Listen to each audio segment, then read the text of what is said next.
রাজসূয়যজ্ঞে পাণ্ডবদের ঐশ্বর্য দেখে দুর্যোধন এবং শকুনি ঈর্ষান্বিত হয়ে পড়লেন। শকুনি ছিলেন পাশা খেলায় পারদর্শী।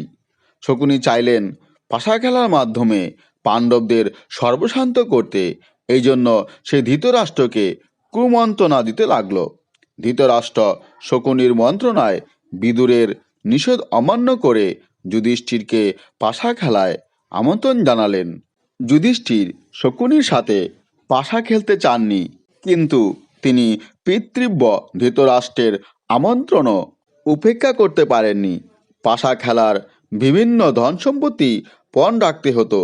পাশা খেলায় সুচতুর শকুনির নিকট যুধিষ্ঠির পরাজিত হয়ে সব ধন সম্পত্তি হারালেন।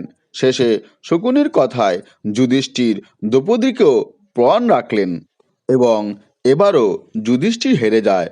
ফলে কৌরবরা দ্রৌপদীকে দূতসভায় ডেকে এনে অপমান করতে থাকেন এবং দুঃশাসন দ্রৌপদীর বস্ত্র হরণ করার চেষ্টা করেন। দ্রৌপদী লজ্জা নিবারণের জন্য কৃষ্ণকে স্মরণ করতে লাগলেন এবং কৃষ্ণের কৃপায় দ্রৌপদীর সম্ভ্রম রক্ষা পায়। ভীম দুঃশাসনের এই পাপাচারে কুপিত হয়ে শপথ করলেন যে তিনি দুঃশাসনের বক্ষ বিদীর্ণ করে রক্তপান করবেন। পরে ধৃতরাষ্ট্র যুধিষ্ঠিরের প্রতি সদয় হয়ে ধন সমেত ফিরে যেতে বললেন এবং পাণ্ডবগণ ইন্দ্রপ্রস্থে ফিরে গেলেন।